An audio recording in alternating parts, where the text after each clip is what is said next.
श्री स्वामी समर्थ. बऱ्याच जणांना माहीत नसतं की देवघर कसं असावं, ते घेताना कसं घ्यावं. तर आपण आजच्या व्हिडिओमध्ये ते बघणार आहे.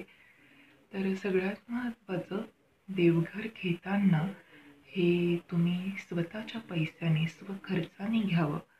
देवघर घेताना त्या देवघराला कळस नसावा, कारण कळस हा फक्त मंदिरांना असतो.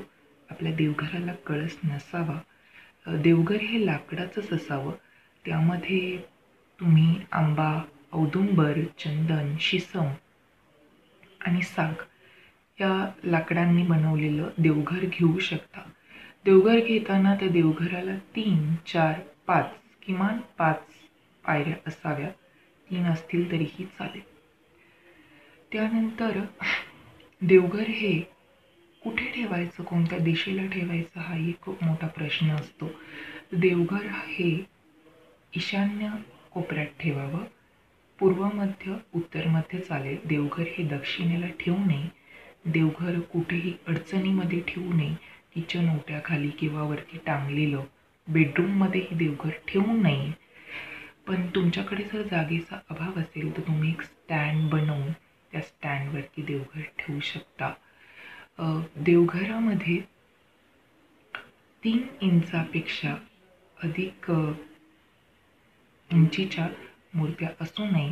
या मूर्त्यांमध्ये डाव्या सोंडीचा गणपती, नागविरहित शंकराची पिंड, अन्नपूर्णा आणि बाळकृष्ण, त्यानंतर भैरवाचा टाक, कुलदेवाचा टाक, कुलदेवीचा टाक, या गोष्टी कंपल्सरी असायलाच हव्या. त्यानंतर सगळ्यात महत्त्वाचं, आपलं देवघर हे स्वामींच्या अधिष्ठानाशिवाय अपूर्ण आहे. त्यामुळे स्वामींची मूर्ती किंवा फोटो हा आपल्या देवघरामध्ये असायलाच हवा.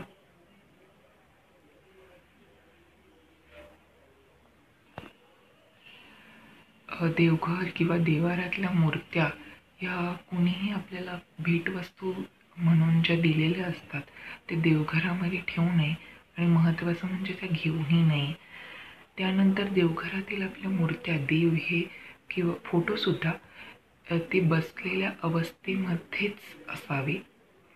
याला विठ्ठल रुक्मिणी आणि बालाजीची मूर्ती ही अपवाद आहे. या 2 मूर्त्या सोडून सगळ्या मूर्त्या, या सगळे देव आपल्या देवाऱ्यामध्ये बसलेल्या अवस्थेमध्येच असावे. आपलं जे देवघर आहे ते देवघरावर कोणतंही जड वजन किंवा अशा वस्तू आपण ठेवू नये. त्यामुळे काय होतं की आपल्यावर कर्जाचा जो डोंगर आहे तो वाढत जातो आणि नसेल तरीही तो वाढतोच. छोटंसं पिरॅमिड झाले. या व्यतिरिक्त तुम्ही देवघरावर काहीच ठेवायचं नाही आहे. त्यानंतर तुम्ही जर वेगळे राहत असाल, वेगळे म्हणजे जेव्हा चूल वेगळी होती तेव्हा आपलं देवघरही हवं आपल्याला. त्यामुळे जर तुम्ही वेगळे राहत असाल, तुमच्या सासू सासऱ्यांमधून वेगळ्या गावी राहत असाल, कुठेही राहत असाल, वेगळं राहत असाल कोणत्याही कारणांमुळे, तर तुम्ही आधी तुमचं देवघर हे व्यवस्थित करून घ्या. आपलं देवघर हे व्यवस्थित असल्यावर आपल्या जवळजवळ 50% समस्या या सुटलेल्या असतात आणि त्या सुटतातच. तर आपल्याला फक्त आपलं देवघरच व्यवस्थित नाही करायचे, तर आपल्याला रोज नित्यसेवा करायची आहे. नित्यसेवेमध्ये आपल्याला रोज 1 माळ गायत्री मंत्राचा जपाचे करायची आहे. त्यानंतर 11 माळे श्री स्वामी समर्थ मंत्राच्या करायच्या आहे आणि 3 अध्याय हे स्वामी चरित्राचे आपल्याला रोज वाचायचे आहे. तुम्ही कोणत्याही वेळेत वाचू शकता दिवसभरामध्ये. ही नित्यसेवा रोज आपल्या घरामध्ये झालीच पाहिजे. श्री स्वामी समर्थ.